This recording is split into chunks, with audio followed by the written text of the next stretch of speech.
Hello, friends. Welcome to the Logistics of Logistics podcast. My name is Joe Lynch. Thank you so much for joining us today. Today's topic is growing in a hyper-competitive market with my friend Samantha Jones. How's it going, Samantha? It is going well. Thanks so much for having me on today. I'm excited to talk to you, Samantha. Please introduce yourself and your company and where you're calling from today. Sure. My name is Samantha Jones, and I'm the owner of Samantha Jones Consulting. I am calling from Kansas City, but I always tell people I'm on the Kansas side. It's just like to differentiate there. I'm a proud Kansas State University graduate. We don't technically, like you said earlier, Joe, the Chiefs and the Royals sit in Missouri, but we're still proud to claim them here on the Kansas side. So it's an exciting time to be in Kansas City. Yeah, it's a funny thing because all of us, when you say, oh, we're in Kansas City, you're like, is that in Kansas or is that in Missouri? I didn't realize it was in both until I started doing this podcast. But Yep. Almost everything people think of when they think of Kansas City is actually in Missouri. And then we're sitting right on the river on the Kansas side. But Samantha Jones Consulting, to answer your other part of that question, we are a sales and brand strategy consulting company with a emphasis on the logistics marketplace. So we work with transportation solutions providers and technology companies. so what problem are you typically solving for them? We are solving their brand identity and go-to-market strategies when it comes to sales. So really our core emphasis is always going to be on our sales strategies. And so the problem would be that elusive top of funnel. How are we going to market? How are we generating leads? How are we converting leads into opportunities? And how are we driving sustainable business growth in hyper-competitive marketplaces? Yep. And before we hit record, we were talking about some of the challenges that we have in transportation, logistics. I guess it's also in warehousing. This is an industry that tends to be very much a red ocean. Nobody thinks your freight brokerage service is worth more than the guy down the street. Nobody thinks your trucks are worth any more than the trucks down the street. And you could be doing something very different and better, but if no one knows and they're unwilling to pay for it, who cares? Yeah. And you're absolutely right. Like awareness is the biggest piece of that, right? How are we driving awareness and attention to the fact that we do something better or different than our competition? So that's why we call it sales and brand, right? You have to build the brand, but you also have to sell the brand to people. So it's a two-part approach there. But this is an increasingly hyper-competitive marketplace. And I've unfortunately heard the phrase, a broker is a broker is a broker too many times. And that's where our work is really clearly cut out for us right now here at our consulting business. Yep. So our buddy, Kevin Hill over at Brush Pass Research, I think if you look at his research, I think he said there was 30,000 freight brokers last year, and now we're down to 27,000.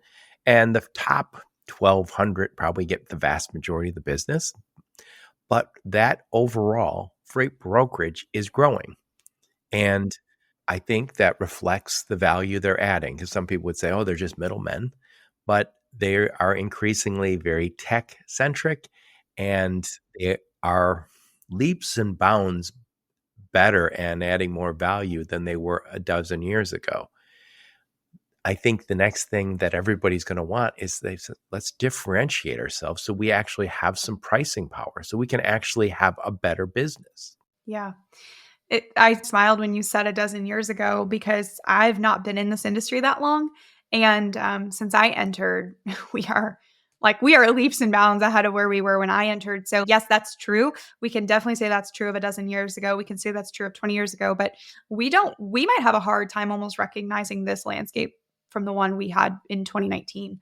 So like we've made tremendous strides when it comes to brokerage and technology in the space in just the last 5 years even. So I love that call out there. And then, yes, I think that we have two things. I think we have to recognize that we are in a hyper competitive space right now. And so everybody is trying to figure out what are we going to do to be different. In the brokerage space, there's been people are really leaning into technology as that differentiator. I actually support that. I think there's a lot of reasons for that. Maybe we could get into later, but I think what will eventually happen, and I'll leave it briefly as my take on the future, is I think we'll get to a point where we won't be as hyper competitive because there's going to be a much higher barrier to entry in our space than what there's historically been. Once enough people adopt enough progressive methods and technologies that are making their businesses really stand out, they will start to capture a significant amount of market share. And I think we'll see a even larger increase in what sits as a disproportionate amount of revenue, like you said, in those top 100, it might become those top 20 even, right? And then that won't leave a lot left for other people, or it'll make it harder for them to attain profitable business levels. It is interesting. You look at certain industries, and I'll use the pizza business for a moment. So when you think of like the pizza business, you think Little Caesars, Pizza Hut, Domino's. You can probably name a dozen others, but those are the big three. I think there's probably three or four that are pretty close to that. They don't own the majority of the market. And when you think about next time you get pizza, you're going to get it from somewhere that might be more local. And it's a market that's grown really rapidly. It's grown basically in my lifetime. My parents told me they had never eaten pizza until high school, Yeah. which has been like probably the 50s. And I think freight brokerage is 27,000 freight brokers. And look at the carriers are the same way. There's so many carriers that are 10 trucks or less. I think there could be a little bit of a push to get some of those guys. If you're competing, there's going to be some of those guys that go away. And what I think is the bar gets a little higher every year. We want better everything. And I think I say it on my last podcast, I've said it on a lot lately. I do believe that in the coming years, there's going to be some cybersecurity requirements that the Fortune 5,000 say you must have that or you don't work with us. And logistics is a small part of their spend. It is 5 or 10% of what they spend, and they're just going to say, figure it out. We will pay for it. But that's going to push some companies to do some things, and others are going to say, we can't do it, can't keep up. So I love the pizza analogy. I think we're very similar to that, right? I live in a small town. I was raised in a small town, less than 5,000 people when I was growing up. And we have a Gambino's Pizza, which is actually a chain in the Midwest. Not very many of them, but there's multiple around the Kansas, Missouri areas. And that's your option unless you want to drive 30 minutes to get a pizza, and they don't deliver out here, right? So there is a Pizza Hut 30 minutes away. There is a Domino's 30 minutes away, but there's always going to be a fit and a place for the smaller providers. But it is, I think, going to be increasingly unrealistic to come up with the idea that these small providers will have a chance at displacing and stealing revenue or competing at that level of the Pizza Huts of freight. And that will become increasingly more difficult as they advance more and more into, it's not just that they have tech and shippers like the tech. That's not my primary concern. It's that they have tech that makes them operate more efficiently, and therefore they can price more aggressively and still create strong profits. And that's what will become difficult for people to grapple with in the future. Yep. And by the way, before I forget, you and I are both going to be at the Trimble Insight Conference coming up here in Vegas. And I know you're going to be doing some interviews there, and so am I. And so that is September 15th, 16th, 17th. And I think most people are leaving on the 18th. So I think 15th is a Sunday. We'll all get in.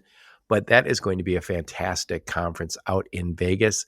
I'll make sure to put a link in the show notes, and I look forward to seeing you out there, Samantha. Yeah. And if anybody is attending, we will be there. The Meet Me for Coffee podcast and our producer will be there. And we're doing an open mic style event a couple of nights. So if you're listening to this and you're like, I want to say something on a microphone, jump on up and come say something on a microphone, because I'll have one. I'm looking forward to it. I want to take a quick time out to invite you to the Trimble Insight Conference, which will be held in Las Vegas on September 15th, 16th, and 17th. I will definitely be there, and you should too. Trimble Transportation is a leading provider of transportation management solutions, offering technology and services to help businesses optimize their fleet operations and improve efficiency. If you're looking for the transportation conference of the year, look no further than Trimble Insight 2024, featuring over 200 educational breakout sessions, networking opportunities, and engaging evening events. I recently interviewed Kelly Williams from Trimble, and I will put a link to that episode along with a link to the conference registration in the show notes. I will see you in Las Vegas. So, Samantha, tell us a little bit about you. Where did you grow up? Where did you go to school? Some career highlights before you started Samantha Jones Consulting. Sure. So, like I said, I'm from a small town in Kansas. We sit just between Lawrence, where there is the University of Kansas, and Kansas City. So right off I-70 for all of our truckers out there and companies who are well familiar with that corridor. And I graduated high school here. I went to school. I graduated from Kansas State University out in Manhattan, Kansas. University of Kansas, a little too close to home for my liking. And so I did the School of Business there. I have a degree in operations management with a minor in statistics, which I tell people all the time is very misleading because I'm one of the worst people I know when it comes to like stats and Excel files. Like I somehow have managed to scrape by with economics. I do good with that, but I need someone else to do the translation and actually produce the stats for me. And then I went straight into logistics out of college. I was scooped up at a career fair out there by ArcBest, ABF Freight.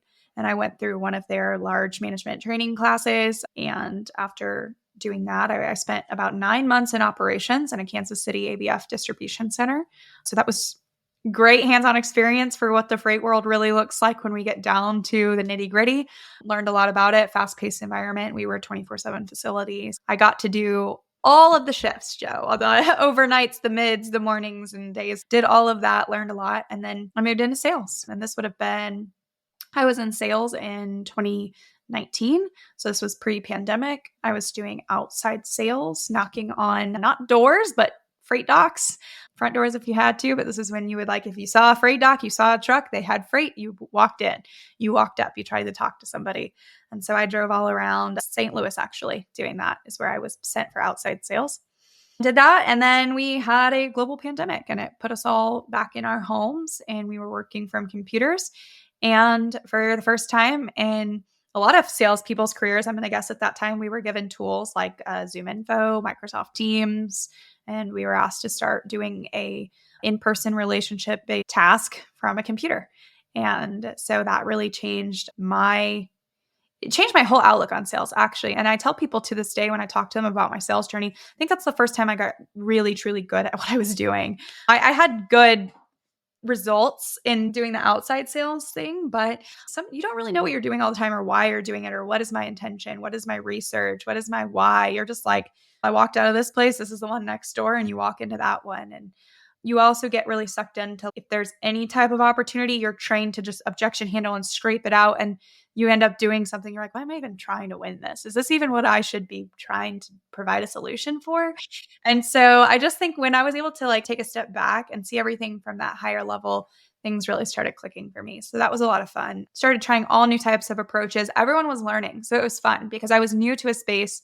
I was new to sales, even, to be pretty honest, but everybody was trying to figure out what the heck are we going to do from a computer during a global pandemic? Are we going to lose business? Are things going to fall apart because we don't have relationships and we can't golf and go to dinner and drop off donuts? And it was a fun time and piloted some new things, saw a lot of success, started leaning into LinkedIn more. That's where I started my LinkedIn journey, started leaning into video sales. That was a lot of fun and was promoted to a director of sales shortly after. I had about a $40 million territory of mostly Fortune 500s, stepped it up a level. And now we're talking with directors and VPs and even C-suites during the pandemic and during the craziness that was. And so that's what led me to the next part of my journey, which was how do we be a little bit more proactive? How can we be more prepared? And what in the world is driving our freight market cycles to be the way they are? And naturally, we had some pretty large, non-typical factors there, right? Like a global pandemic. But that's when I started just understanding freight market cycles and economics and how those impact us. And so started sharing that with my audiences, my clients, my customers. And that was a lot of fun growing a brand too. And then I was recruited by Rocket Shipping and I got to be a fun part of their growth journey. And so I made that jump from big corporate to a startup culture. And I enjoyed that, helping them scale their LTL managed solution, as well as starting a new truckload service offering for them and getting that off the ground.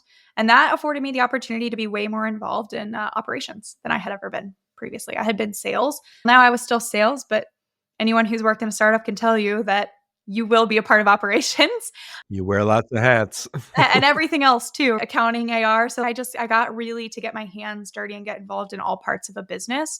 And that was a missing piece that I needed is I had an industry understanding at a high level. I had a good sales understanding. I was even doing the brand thing. But then I was like, I don't know everything about the behind the scenes, the actual operational piece, the cash flow cycle that we're dealing with. And so I was able to really get a well-rounded experience there in working with that. And then it was a lot of work, right? I was working a lot, and I just decided I call it my quarter life crisis, because I was too young for a midlife. I won't age myself to my midlife. I just took a step back and I was like, man, what am I doing? What am I doing with my career? Because I wanted the next thing already. And when you're vice president of revenue and co-founding a small company for that, then that's hard to find. And so I said, if I'm going to work this much, I want to work for myself, and I want to embrace that journey. So I took a few months off and then embraced entrepreneurship and started Samantha Jones Consulting, essentially to do exactly what I had been doing. I want to help young, aggressive companies find success and scale, and also bring a little bit of that structure, strategy that you need in a startup culture that some of the big guys in the corporate setting have done really well, but you have to fit that into the resources of a startup space. And that's my journey in a nutshell. Started Samantha Jones Consulting, and that's exactly what we've been doing for the last year. I love it. I love it. And what I like about Samantha Jones Consulting, you're helping companies, with today's topic is growing in a hyper-competitive space, which is exactly where we're at. And you're coming from that business, and you had success in that business. 100%. And so Yes. I think one of the challenges sometimes in our business is, whether you're in warehousing and fulfillment or freight brokerage or carriers or all the specialized services within our space, or the tech companies, freight tech, obviously big, is a lot of times you have marketing people and salespeople who come from outside the space. And obviously you can learn this space, but in your role now, it's a lot easier to say, I've been there.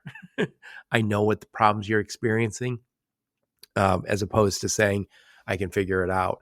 And by the way, I will say this industry really was one of the last to embrace marketing. I've done 600 and some interviews. I very seldom ever put marketing in the title. And when I was doing marketing, digital marketing, I called it lead gen because no one wanted marketing. Yeah. People would say to me, I don't want marketing. I want lead gen. I want sales. And you're like, yeah, but like the reason you write these articles or do videos or do webinars, we're doing it for sales. No, I don't want that. I want sales. Okay. All right. And the industry was very focused on, you make 100 phone calls a day, or in your case, even driving around and going to locations where they ship. Yeah. Nothing wrong with those approaches. They certainly make you grow into a better salesperson. But we also know the best companies in the space are spending time and effort on their brands. And you mentioned you worked at ArcBest, and ABF is one of their LTL carriers, and they are fantastic. One of the best LTL carriers. I know they also bought Molo. I will say Molo built a wonderful brand. I never actually worked with them, but I know of them, and they built a wonderful brand. And so when they got bought by ABF, it was because they not only they grew a very successful freight brokerage, but they had a brand that meant something. Yes. That's 100% the truth. That's why you can see evidence of that all through that acquisition. Why is it still called Molo, right? Like an ArcBest company, but why would they dare change that name when it was such a big part of what they were buying, was that name, that logo, that reputation? So absolutely. Yeah. And when we think of a brand, the brand, there's a gut feel about that brand that we will pay potentially extra for. We care about those brands.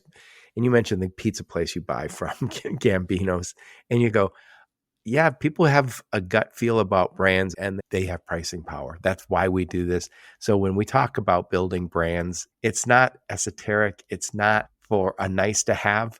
If you want pricing power, you have to build something that gets pricing power. And it's more than just, oh, we have a better service. Everybody can say they have a better service. In a lot of ways, it's saying we're the only ones who do blank. Yeah. And here's where I think we've already made it this far in this conversation around brand or marketing, and something that I think we've definitely failed to capitalize on in probably a lot of spaces, not just ours, but specifically within transportation and logistics. And I have a slogan. I spoke at a conference over a year ago. Before I started my own business, I spoke at a conference, and my slogan was, your people are your brand. And I just that is always what I tell my clients. We can manage company LinkedIn pages. We can do that. We can make your posts. We can do that. We can watch you get a few hundred impressions maybe. or whatever it is. Or you can start empowering your salespeople or your leaders to start growing personal brands that are, at the end of the day, almost impossible to differentiate from the company that they're associated with, especially in business platforms. So this is where people connect, right? This is where people relate. This is where a buyer builds a know, like, trust. It's with a person, not a company page. So like we are using people to drive this forward. So then when you say they always want sales or sales, like marketing, not so much, I don't see like a big difference between the two. I tell people all the time, if you want a marketing consultant, that's not me because I don't have experience there. I think you should probably, if you want marketing help, that is great. I think marketing plays in a very important role. I don't do that. I can't say that because that's not the background I have. So I'm not going to come in and pretend to do marketing. But I have a sales background and I know how to build a personal brand. And I know what a personal brand does for attracting and converting revenue. And so that's what we want to do is we want to help companies grow brands, mostly through their people. We will supplement with the company because it's important to look professional, look the part, support the brand. You and I talked a little earlier and you said once you start on this brand journey, you have to support it from all angles, right? So we can't have all these people saying, this is what I do. I work for this super established company or this professional company. And then they go look and they can't find any info on the company or the website's 25 years old. So you do have to polish it up and round it out, but they're important aspects of it. And then we're really trying to encourage people to push your people to be the drivers of the brand recognition, of the relationships, and that know, like, trust. And that's what's really fun for me is that we're working with individuals, we're working with sellers.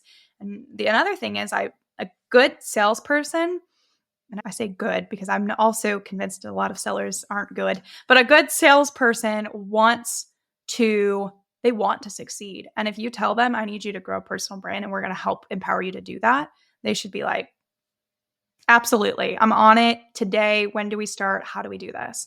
And they should have that type of usually personality and energy to be able to lead that. And I tell companies, if you had just 10%, maybe even 5% of your people had strong, recognizable brands, that is enough. I don't need 100% of your people to be content creators or have brands. I don't even need 100% of your sellers. I need a couple of them. And that'll drive a company forward in a big way. Yep. And I'm a big believer that we put these artificial walls up where we say, Joe is operations, Samantha's marketing, and Tom is sales, and so is an executive. And I heard Charlie Munger speak about this before he died. He said, we put up these silly silos that don't help us with our businesses. And so the idea that an ops guy says, hey, that's not my problem, that's a sales problem. Sales problems are your problem.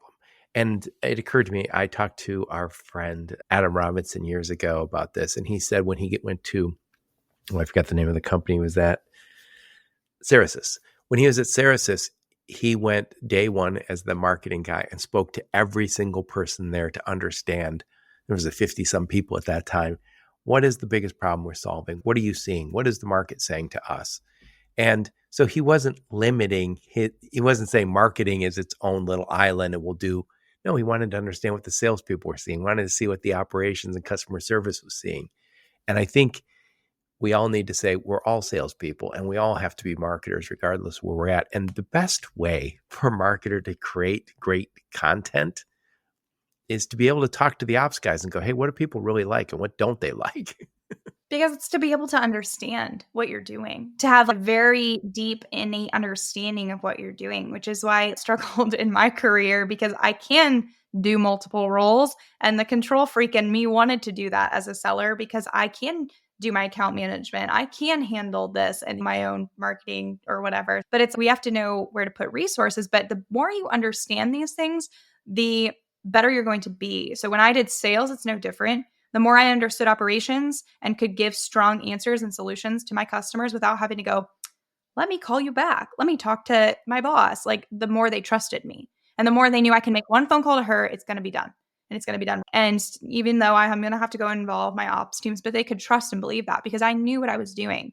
That's what branding allows people to do is create the perception, and hopefully perception is reality, but hopefully it's the actual reality of expertise, of understanding, of market positioning and excellence. And so that is not, we would be crazy to think that in a service-based industry, all they care about is how personable the salesperson seems on the internet, right? That's not what it is. It's how knowledgeable are you? How experienced does your operations team seem to be? What do they know? I am like begging to see the rise of operations leaders in the personal brand space because naturally speaking, it's always your salespeople who are like out there, or the leaders, the C-suites or something who are engaging.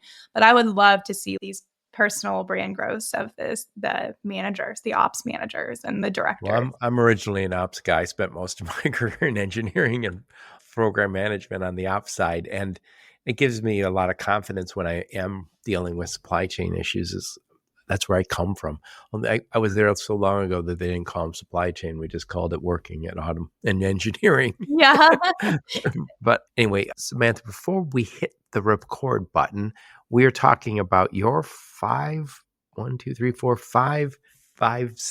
framework for helping companies grow in hyper competitive markets. And that's where we're all working right now, whether you're a carrier or a broker or a warehousing company, doesn't really matter the space, logistics and transportation, it is hyper competitive. And right now it feels like everybody's chasing a smaller amount of dollars. The margins are tighter. And I think one of the ways to get past some of that is you have to go back to the drawing board and say, how can we get those margins up? How can we get people to give us the business because of who we are and what they believe we can do for them? And for the most part in our space, you said it earlier, the broker is a broker.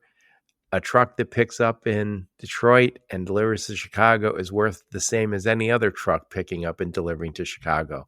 And that's a problem, because if you're doing something different and better, maybe you're the only ones who do it this way, you want to be rewarded for that. So let's talk about that framework. What is the first step in the Samantha Jones framework for growing in a hyper competitive market? Yeah. So first step, we usually call it like identification and discovery. So we're in this phase where we are, let's say we start with a new client. We want to make sure we ask them a million and one questions.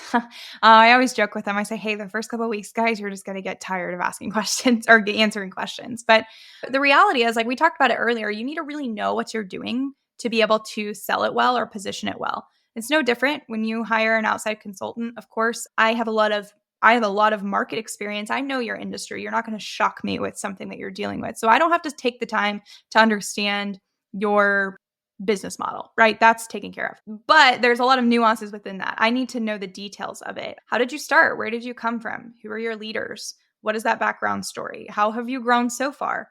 Who have you grown with? Who are your clients? What type of commodities are you transporting, or what solutions are you providing? Why are you doing that? Who does that? Who are your team members? How are you structured operationally? What operations model do you follow if you're a broker? Do you have part-time, outsourced? Who are your teams? How are we supporting? And then what are our value propositions? Like we start trying to identify those things. What do you do that is unique? What things do you have that others don't? And so we're just going through all these identification processes and asking questions to be able to create a new kind of outlook on who they are, their story, and their brand that becomes their brand identity, their brand goal, I should say, because we're going to have to then go to create that. And also, we're just making sure that we are ingrained enough to really know, if I had to sell you after this process, I should be able to. So I should be able to pick up the phone and cold call for you, which I don't. But if I needed to, so that because I understand you that well. So that's our step one. And we've had a client one time, I'll never forget, we came out of that. And I always do a write up after, and we position, okay, if this was your elevator pitch, or if this is how you're going to talk to someone about this. And I read it and they were just quiet. And I was like, is something wrong? We don't want to embellish, right? So did I like get something? And they're like, no, that's all accurate, but I wouldn't have recognized that as my company if you said it that way. So that's a big part of like that can be a real problem, especially for owners or leaders who have been there the whole time, is you see it how you saw it 2 years ago, or you see it how it was when you created it, which might not be a bad thing, don't get me wrong, but highlighting that journey and the progression and the growth and the evolution and representing everything that really was, what an accomplishment that is, and positioning it that way is sometimes all it takes to really go, oh, like this does sound much more attractive now when we're talking to clients. Right. And it's really hard to have that self-awareness. And especially with a business or like as a podcaster, people listen to my podcast and they have some impression of what I'm doing and who I am. And I can never really fully understand. I can't see through their eyes. So if somebody said, "Hey, Joe, you need to work with somebody to build this brand." I guess that there is a reputation or brand out there that is developed. It just was built unintentionally. So hopefully it's a positive one, but I don't know that. I'd like this current state assessment. And one of the challenges in our business is we're coming from a place where a lot of companies said, "Hey, if it moves, we move it." Oh, you got cold chain? Yeah, we can move that. And what they mean is, I'll figure it out. And companies are very hesitant to niche down. So they'll say, "I don't want to just do cold chain. That's 70% of our business, but I don't want to say no to anything else." And I always say, you don't have to say no to everything else, but in your marketing efforts, you might want to focus most of it on the 70% that you do really well. And you have maybe some sort of competitive advantage there because of the knowledge and the people you're already working with. And I think that this all the time. If I right now have to call Costco to get some of their business, I would much rather say to Costco, "We already work with Sam's and we already work with Walmart and Target. I understand what it takes to deliver to retail locations. I understand what it is like to deliver to DCs." So much better to make that phone call or send that email or have that introduction than say, "Hey, we're a great carrier, and I think you'll really enjoy talking to us." I feel like that's not going to get you the call back, and usually that's what it is at this point. Yeah. So that's a nice little segue into section 2 for us, which is the creation process. And identification kind of sits between and then creation. So we have the identification of actual like ICPs now. So we did the discovery, we learned all about you. Now we're identifying your ideal client profiles and the industries. What's ICP? Yeah, ideal client profile. I caught myself using an acronym there and spelled that one out. So that's sounds easier said than done. I think people like to either think too little about it or think too into it. And we've seen it go a couple different ways where you said everybody wants to be everything. That is not at all an approach that we recommend. Everything to everyone means you're no one to Yeah, everyone. we want to see you niche into what you're good at. But that conversation is different because I've walked into a $70 million company that had 98% of their business in one type of commodity. And it's like, why would you try to change away? Why would you try to market yourself away from that? Now, they're doing produce. So it's okay. If you can do $70 million of produce, I bet you could do $70 million of refrigerated and frozen food going into the same retailers you're taking produce into. So we can double your business now without having to leave your niche carriers and value propositions, right? Because frozen food is just as tricky as perishable produce. So we can start building out, like when we're identifying ICPs, we want to stay within the areas that are going to fit your business model. And that comes back to that idea of everything we do centers around sustainable revenue. If I threw them $10 million of dry van freight, you're like, any broker would be thankful for $10 million of business. No, they wouldn't. Like that would be very hard to go from almost no loads with no dry carriers to now having to source enough carriers and build relationships to handle $10 million of business. So not everyone should be trying to strive to do everything. Now, the other thing is I've worked with smaller companies who maybe it was still in a startup phase or they were a few $1 million in and used to be 10 during the pandemic and now we're back to 3 and what do we do?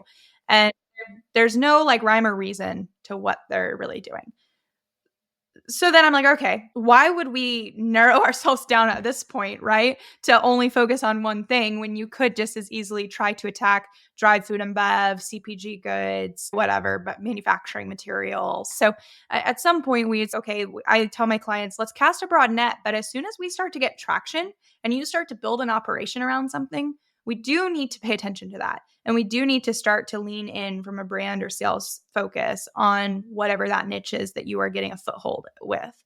And so there's a couple different ways we attack that. But this concept of throwing everything out there and like just dialing 100 times a day, whoever comes up in the list, no matter what they do, like it's got to stop because that is not it. And by the way, you mentioned earlier personal brands. What you're talking about also applies to individuals. So you could look at yourself as going through the same process as, what do I specialize in? And it occurs to me that if you work for a company and they do mostly cold chain stuff, and that's what you've been working on for years, you're a cold chain expert and you need to start presenting yourself as such. And then that means doing a little bit of Google research or trying to get to the cold chain conferences and maybe writing an article, getting on podcasts and start developing that brand for yourself. And I think that this is my own feeling about it. I'm not a branding person. I'm not a expert in that, but I think you can find your niche and really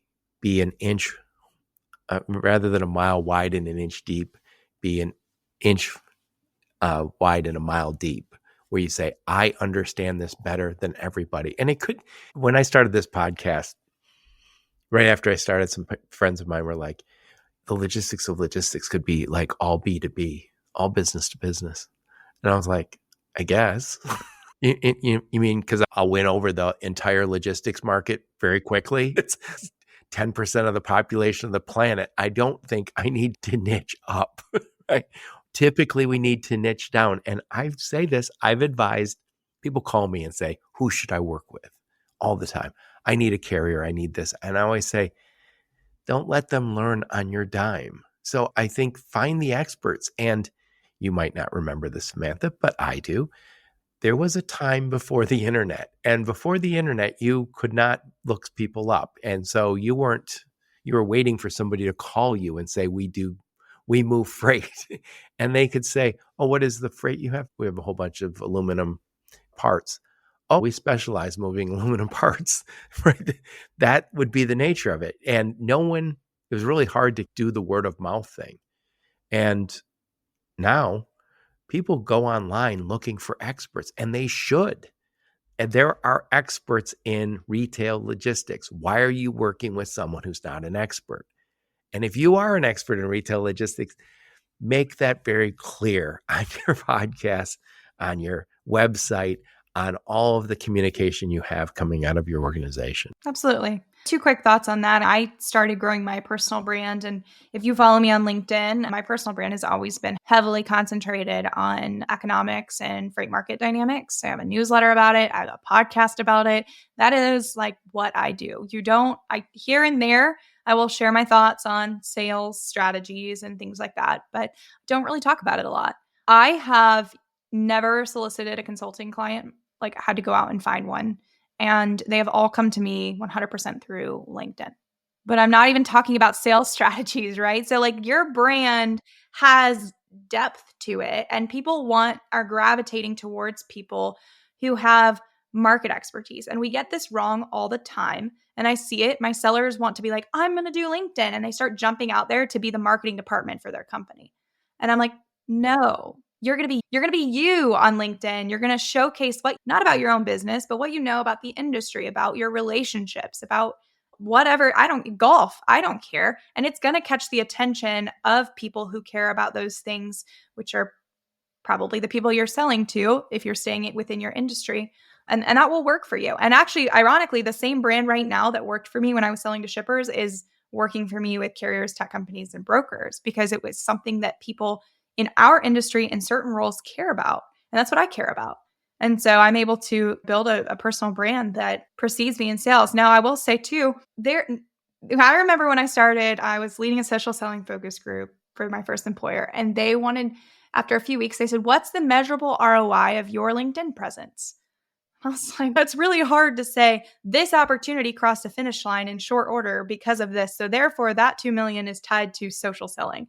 Like, we can't always do that at first, especially not immediately. It can take time. But later in my career, it was not even a year after I had that discussion, I would have been able to tell you this $20 million that has accumulated, it was 70% the result of social selling, if not 100%. It can be measured into financial success as well for companies, but simply having a brand isn't going to make people come to you. It makes them aware of you. It puts you in their peripheral, did I say that right? Vision, and they know of you. And that's what I experienced. When I did finally say, oh, this person, and I sent the LinkedIn message, they said, hey, I've seen your stuff for the last few months. You seem like you know your stuff. Be open to a conversation. We want to let you know we're not looking to actively onboard right now. It's not like a need, but I want to talk to you. a lot of those converted to business for me in the next 3 to 6 months, right? From the person who had no need, wasn't looking, but because I know who you are, I like what you do, I think we have similarities, let's have a conversation, which leads to business. So that is the power of the brand, because my sales email could have been really good, but they would have been like, I want to let you know, not looking right now. And it would have ended there instead of, but I like who you are and what you do. Let's have a conversation. Yep. So we talked about the first step in the framework that you use with your clients. That's the exploration, identification, current state. And then the second is this creation phase, which we've been talking about. And that's who you are, your web presence, just trying to, that's the creation phase. So what's the next step? What's step 3? Yeah. So after creation, which we're also creating like sales strategy, we didn't talk about that as much, but it's a little more boring. And then we'll do implementation, which is usually implementing more of the sales side. As a consulting company, it was very important to me that we didn't just talk at people and say, this is what you should do. We do it for them, with them.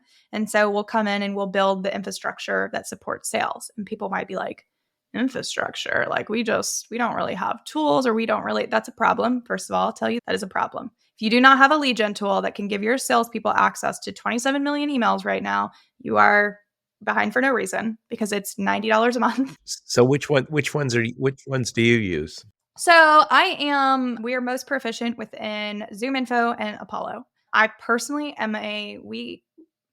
I love and have a heart for the SMB mid-market space. That's where we want to be able to operate and help people, take you from SMB to a mid-sized broker, take you from 25 to 50, take you from 50 to 75. That's what we're trying to work with companies in this space. Zoom Info can be quite pricey. And so we are big fans and promoters of Apollo. If anybody hears this and you're interested, I can send you our free demo. You get to have it free for 2 weeks and trial it. It's fantastic. And it's just as functional. It's much more budget friendly. So we operate heavily within those. And then if you already have existing CRMs, we need to be able to obviously get into those, because what we're talking about is creating a sales strategy, which is going to involve who you're reaching out to, what you're saying, how you're reaching out to them, in how often, what quantities, things like that. And so I think we have a very good grasp on a balance between, I come from corporate structure. I've seen the KPIs and the QBRs and the overwhelming amounts of measurement we put on every single seller. And then I've been in the Wild West of being one of the only sellers of a new solution at a startup and measuring my own performance every week. So what was I doing and what was working? And so we've tried to come to a place where we feel like the structures we create support sellers and give them organization and a direction, which is important to feel purposeful and to feel accomplished each day, even when you're getting told no 100 times. But then also to not waste your time with data entry, with remembering to follow up, writing things on note. We're creating the systems and the automation around all of that to keep these people organized and on task and productive and happy, more satisfied with a job that's not always super happy every day, especially in the last couple of years. So that's big for us. We're going to create those and we're going to implement those. And then that also includes the messaging that we're using. So we did the identification. So then when we're creating these, we're also helping to write up and create what do you say about yourself in an email, right? What is the value prop you're looking for? How are you doing these things? What is our message that we are getting across, whether it's a video, LinkedIn message, an email, a phone call? What are we doing? And that naturally leads into the next part, which is, again, I didn't want to be a consultant that just made you do it. And I didn't want to leave you high and dry as soon as we put it in. So then our next step of that is the training. We do the training to get everyone up to speed on the new systems, if there's new systems, or how to use the new processes within existing systems. And then also just training on sales skills.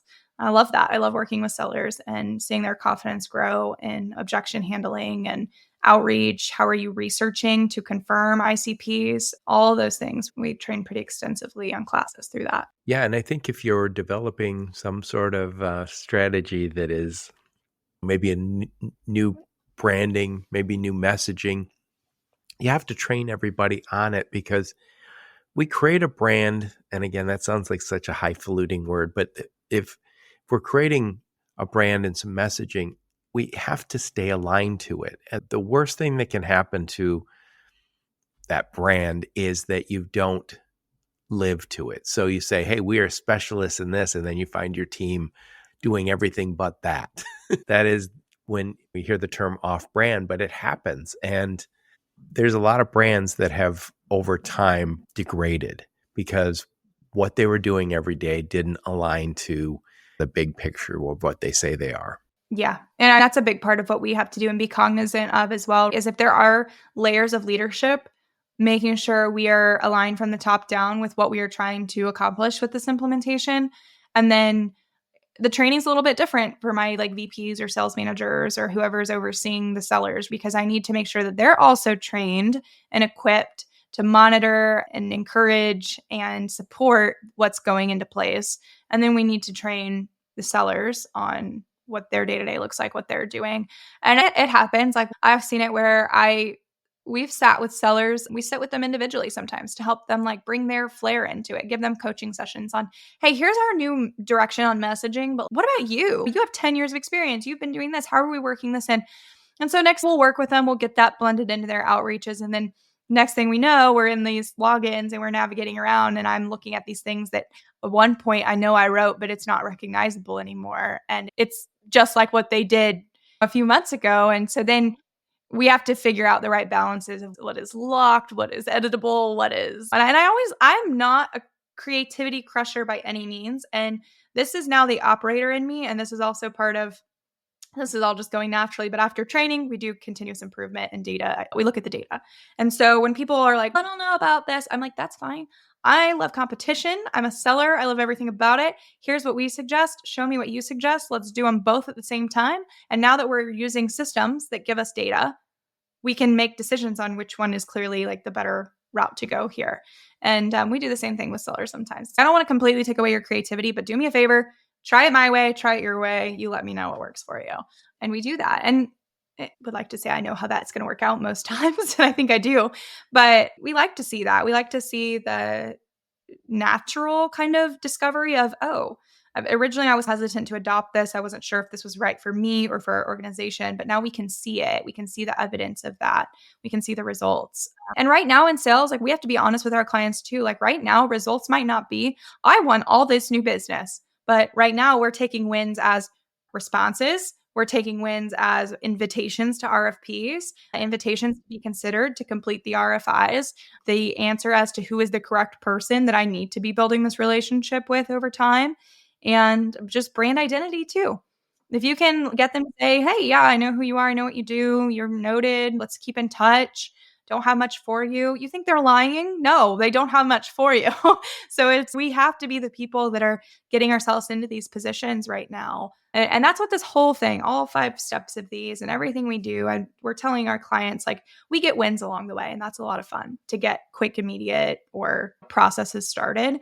But a big reality is that with this brand piece and with sales, we're trying to make sure that when things change, and that'll change a little bit differently for everyone. Every shipper or broker, carrier, whoever you're selling to is a little bit affected differently by market dynamics. So maybe the housing market comes back. Someone will be impacted first, right? Instead of like, I don't know, a simple example would be maybe construction materials come first and then furniture, right? So it just depends like on where we're at. If it was going to come, it was going to come in April, and it didn't. So, guys, it's going to have to be something else, maybe a rate Yeah. cut. So, well, we'll see about that. I have lots of thoughts on economics right now, but we won't do that today. But either way, when things change, because that is an inevitable given in our space, is that the market dynamics will change and fluctuate. They will need someone. They might only need one someone. They might need maybe 2. There have been 2,000 reaching out to them. Who do you think they will speak to?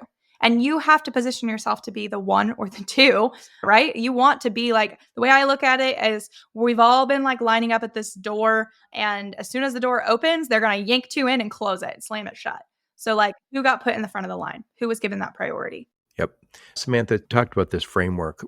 You've used this multiple times. Are you having some success with it? Yeah, absolutely. I would say one of the biggest things that is rewarding for me and the reason I've created it the way I have with my background in sales is sales can get very discouraging when we're in tougher market cycles, especially. And one of the tendencies of organizations is to pivot every 3 or 4 weeks that something's not working and to hit the panic button and scrap it all or try this. And the reality is when we are like jumping all around like that, it's going to be very hard to ever see success, even if one of those things was a good idea, because they lack that consistency, but they lack the confidence in their process. And so I enjoy being able to come in and say, I need you to stick this out with me. That is why typically we have a 6-month contract. This process takes up to 6 months. Usually we're implemented by 3 and we're doing the continuous improvement for 3. I need you guys to see this one out. I need you to lean into it. We need you to do what we ask of you because we're going to start seeing results over time. Everyone wants immediate satisfaction in sales. Everyone wants a quick deal. Everyone wants that quick revenue. That is just, I tell people over and over again, for as much as I've done this, I've been looking for a solution to try to automate part of it, try to outsource part of it, and I don't think it exists. At the end of the day, it is a seller and their intuition. That is what will get you results. Is a good salesperson knows how to manage a good sales cycle relationship. So we focus on 2 things: creating those good sellers by training them, and we are also big on like bringing in green talent and helping them grow. It's a big part of what we do. And then the second part of that is making sure you are maximizing a good seller's time selling. I get that you want to see what they're doing. I get it. I get that we want to be able to forecast for opportunities and onboards. I get that. But if we have a super cumbersome lead gen system and it's not synced to our CRM and you got to manually input, there was a time in my career where my daily data entry took 1 to 2 hours of my 8-hour day. And then I had questions and things I was fielding from current customers, and there were plenty of days that I sold for maybe an hour.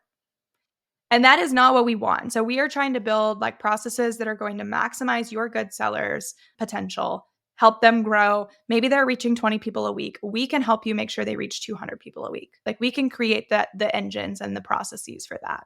And so that's what we want to do. And that's also an attractive sell right now. We tell people is like, they talk to me and they're like, I think we need to hire 5 new sellers to try to grow. And I'm like, what? Why don't we just pump the brakes?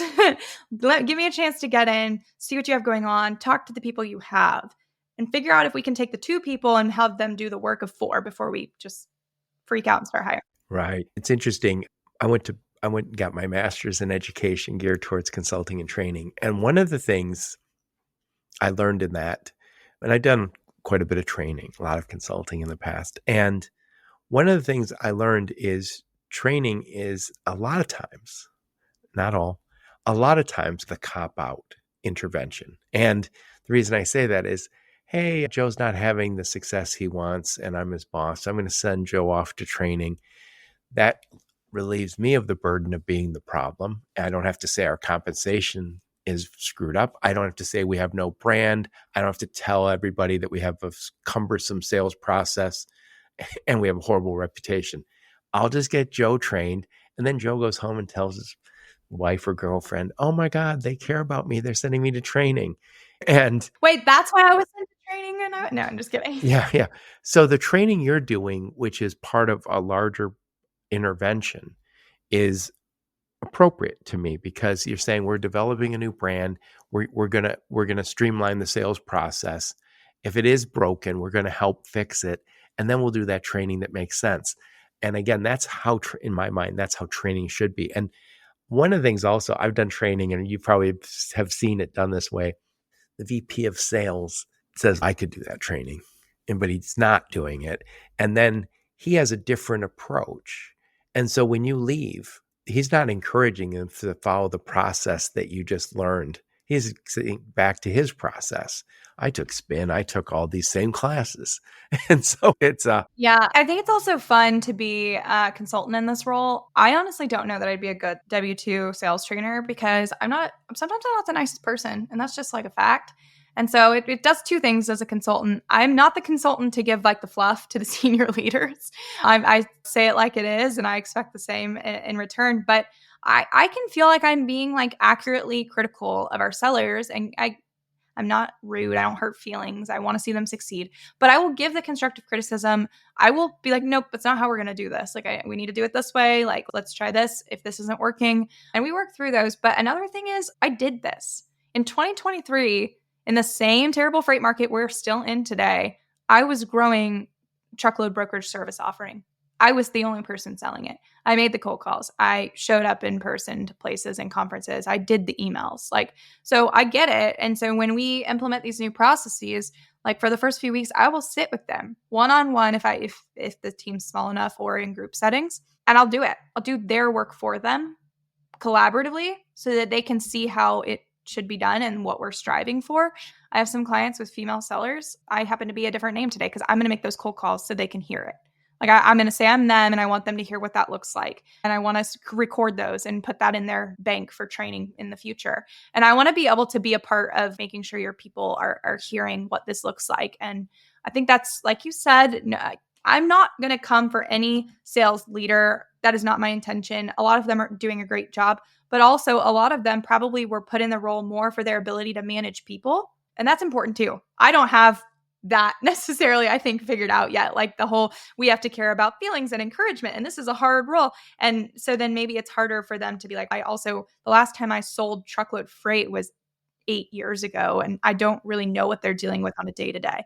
And so that's a unique position too that we get to be in. And then I'm selfish, right? Like every seller needs to be a little bit selfish. I continue to have that mindset because by ingraining myself so closely in these sales processes with my clients, I will never be the consultant that says, I don't know, I haven't sold in 5 years because I just sold this last week. I just made cold calls a week ago. So like I get the same objections you get. I hear the same things you hear. And so I'm doing it as a way to anchor and ground myself. I don't have to do this, but in the industry that I am trying to help you grow in. And it's been interesting too, to see what is going on, to hear it. I study the markets, I know, but then I can hear how people are saying that over the phone or in an email rejection or whatever that is too. So then that makes us able to help you to train your people and to get hands dirty. And we've had situations where people ended up being let go. But sometimes that's part of this cleansing and this process that we're getting brought in to assist with. And we've had times where we stood up for people and said, no, they're showing great promise. Give them a few more months. I think we're getting somewhere. And then that's proven true too. We're here to really help the people who want to be helped and grow the people who want to be grown and the businesses that want to be grown. I love it. I love it. I'm going to summarize, then I want to get your final thoughts. And before we wrap it up, I want to talk about the conferences you're going to be at. I also want to talk about your podcast. But first and foremost, let me summarize, then I want to get your final thoughts on the topic. I'm talking to my friend Samantha Jones, and we're talking about growing in a hyper-competitive market. And we are in a hyper-competitive market, a tough market. You have a 5.5-step framework for helping companies grow in that hyper-competitive market. And the first part is just that current state assessment, it's exploration, it's identification of where you're at, where you're positioned now, where you potentially should be positioned. Then there's a creation phase, which is the strategy of like who we are and who we want to be. It's the web presence, it's the social media, it's all that stuff. Then there's an implementation stage, which I love because let's face it, there's sometimes consultants leave right about the time it has to be implemented. And so you're not only helping with these positioning and the branding, but you're also saying, let's help with the messaging and the sales process, make sure it is streamlined so they can actually be successful. There's training involved. Let's make sure everybody's aligned. And then last but not least, data evaluation.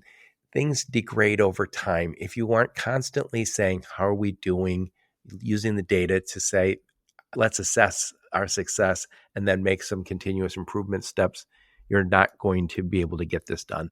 Put a big old bow on this one, Samantha. Final thoughts. Yeah, final thoughts as you were talking through that. If people are like, man, that sounds like a lot, it is a lot. And I think that what I find very often in this industry is that a lot of people are out there looking for an easy button for revenue growth. And my answer to that usually is if it comes easy, it leaves easy. And that's true both in like shippers who are willing to throw their freight your way and then take it right back, or you hire someone and it comes in real quick, but as soon as that person's gone, it's gone. So we're trying to create sticky, sustainable revenue models. And those things, if that's going to be revenue for you for years and decades to come, it's not going to take days to build.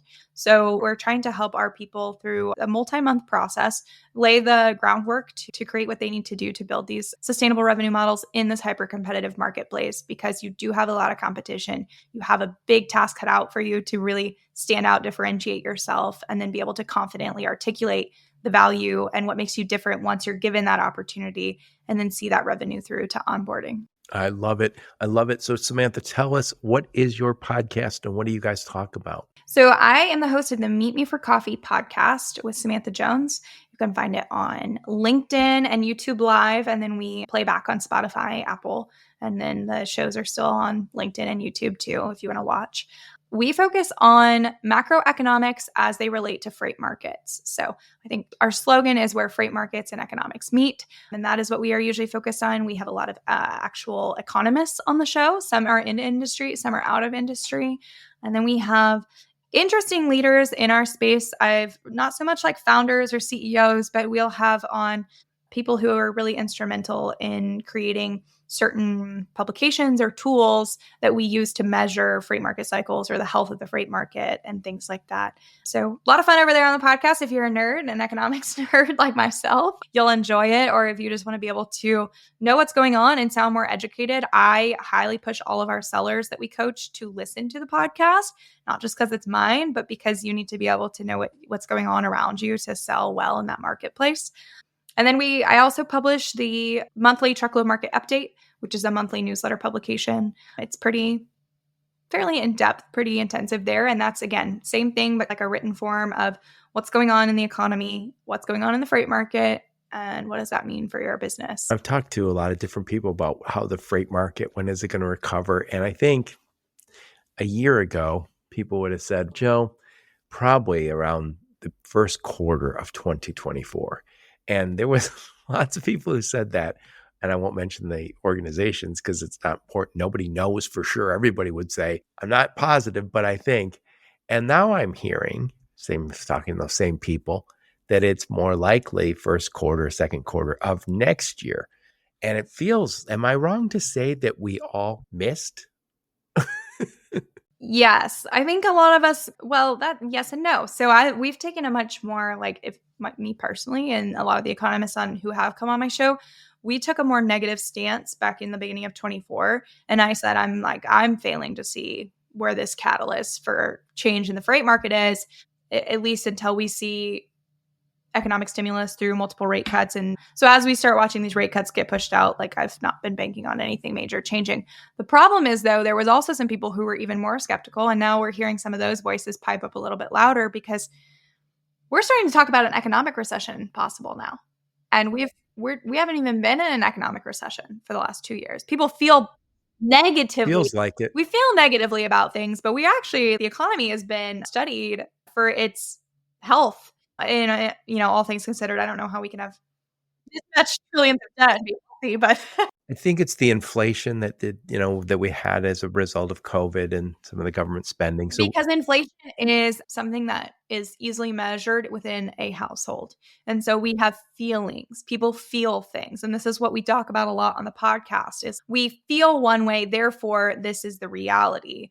Because perception is reality. But outside of that, we've also had unprecedented wage growth and savings throughout the pandemic. And so while people are complaining about inflation, they're probably also making more money than they were 3 years ago. Yeah. And Jason Miller from Michigan State was on my podcast not so long ago. And he said that he'd studied some of these when the market recovers. And he said, there's always some sort of stimulus. He goes, a lot of people believe if enough carriers leave the space, that there'll all of a sudden be a tighter market. He said, it's usually more than just carriers leaving. He goes, I'd hope to see in April new housing starts pop, but they didn't. The rates are high.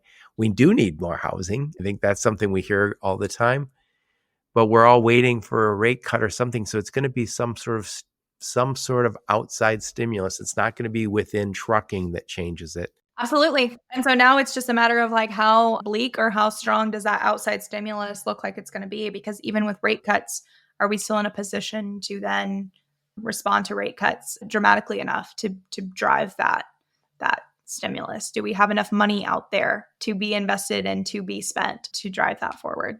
I won't speak for other people, but if you check out a couple of the recent episodes of the podcast, we had some different takes and I liked it. So we have this, which is what's great about economists is they'll have different positions. So make sure you listen to Paul. He's the chief economist at Transfix. And we got more negative, which I loved. And we were like, what happens if we are in a recession, an economic recession in 25? And then you also had Matt Munster from Breakthrough Fuel, their chief economist. And he was saying they're pretty optimistic about Q2 25 being a good time. So but that's why the podcast exists, is to keep up with all of that and to track what's going on. We'll put a link to that your podcast. If you give that to me, I'll put a link in the show notes. I'll put a link to your LinkedIn profile, link to your website, link to your pod, and any other links you and your marketing team give me. I'll put those in the show notes so people can reach out. And by the way, I should also say, it's really easy when you start talking about the economy to start saying, oh, okay, yeah, when next year, when the market pops, that's just the weather, guys. We all have to, people are growing during this downtime. I talked to Ann Renke from TIA, and they charge their membership based on the size of their company. I think she said 2/3 of the people who were part of TIA grew last year.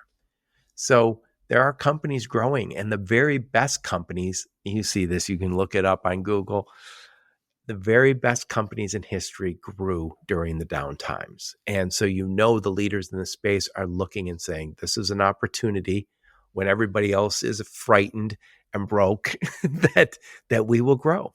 And they do. So hang in there.